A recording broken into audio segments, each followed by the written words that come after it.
going from your home, taking your time and coming to the studio and giving all the viewers those information and knowledge about what to do or what to expect. Okay, we could, fair and square, correct. So this is a volunteer example, okay. Wonderful. That during the COVID and before that, Kuwait has been named the humanitarian land, and the late Sheikh Sabah al-Ahmed al-Jabir al-Sabah has been set as the humanitarian leader. Correct.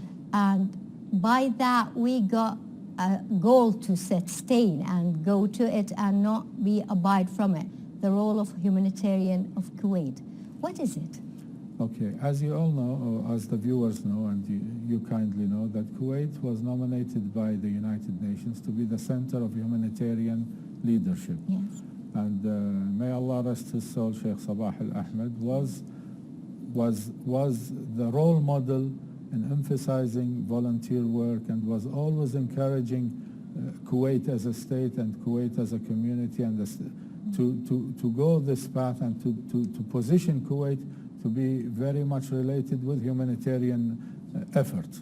Now, we have taken at Namaء and all charity organizations in Kuwait, we have taken Sheikh Sabah al-Ahmed, may Allah rest his soul, as a role model, and we insist to continue this era and progress our work and our systems and our projects to continue this legacy, and hopefully have Kuwait even continue for decades and decades having this role to be done. Yes. So I know that Kuwait really had a big leading hand to others in need, and it's not from today. It has been said from the early 1920s or before that, since Jabir al-Aish, if we can say, may his soul rest in peace as well, and all of the leaders of Kuwait. And the Kuwaitis as well, during their days in trade in the sea, they used to lend a hand to other countries while they are at the same time were in need.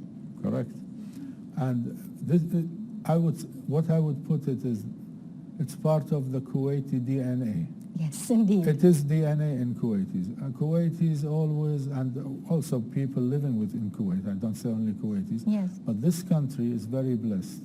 And I always feel that the verse of the Quran, بَلْدَةٌ طَيِّبَ وَرَبٌّ غَفُورٌ, mean a blessed land and a merciful Lord. It really fits into Kuwait. Now you would see, even when my grandparents talk, when they used to go across the seas to get food, to get support, they always trusted that the neighbor would always take care of his house, he would always take care of his kids. This feeling means that Kuwait was always and is and will always continue to think about humanitarian needs, and will always focus on supporting humanitarian activities regardless if it's inside Kuwait or outside Kuwait. So I think Mr. مرشد نماء from 1977 has done a lot and has really got a big, let's say, mileage in the humanitarian work. Can you shed the light on some of the projects and the most recent project that Namaء has been into? Okay, well, you know, if we want to talk about the history of Namaء and charity organizations, it would take hours and hours. Namaء and other organizations, exactly, because Kuwait was always focusing on this during the Afghan crisis, during the Bosnian crisis, when there is catastrophic events that happened around the world. On a government level and on an NGO level, everybody was supporting regardless where this catastrophe was happening. Yes. But what I would like to talk about or emphasize, since you've mentioned the latest project, at Namaء, after, alhamdulillah, with the blessings of Allah, COVID-19 is almost over and things are back to normal. We've evaluated the 2 years that the pandemic was there, and we noticed and we realized that a lot of issues and a lot of things that helped overcome the pandemic was related to volunteer work done by locals living in Kuwait and by Kuwaiti people. So based on that, we have decided to establish a center for volunteer work. This center, the main idea of this center is to start educating or to explaining to people what volunteer work means, and we're hoping to get volunteers to work with us into projects that would develop the communities inside Kuwait and outside Kuwait.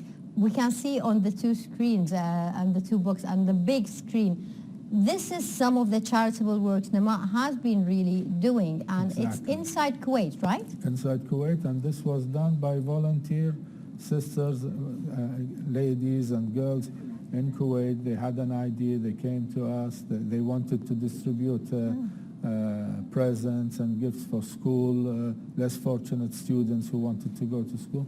And we helped them by having the setup, and they've done an enormous effort.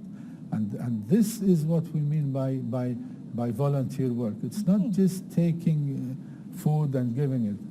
Having this, let's say this basket, from buying the products, packaging them, getting fundraising for it, etc. It took a lot of time from the volunteers. Yes. Yet what have they got in reward?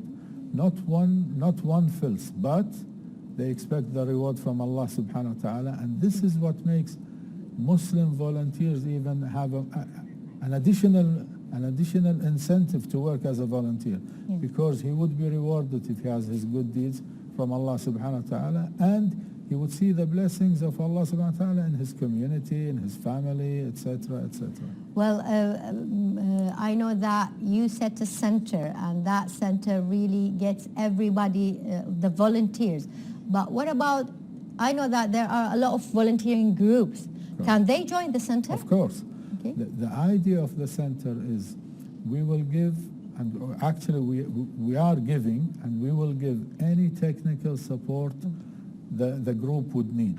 Let's say they're students in a university, or they're a group of doctors or whatever.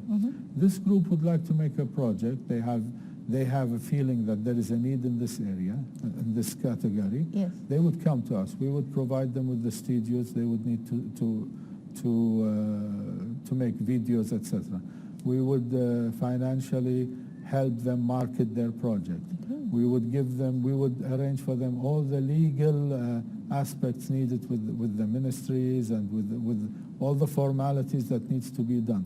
Plus, if they want to do a project outside of Kuwait, we also arrange for them the traveling, we escort them to the country they want to go, everything. So we are like the backbone of any project a volunteer wants to do, but he does not know how to do it. Well, that's really great, because I know a lot of volunteers don't know what to do or how to do it, but they have that group. So it is a center of learning and the center of volunteering. That's something very nice. And as long as you know a lot of groups that are interested, this is a call from Namaء to everybody who's listening to us at the moment.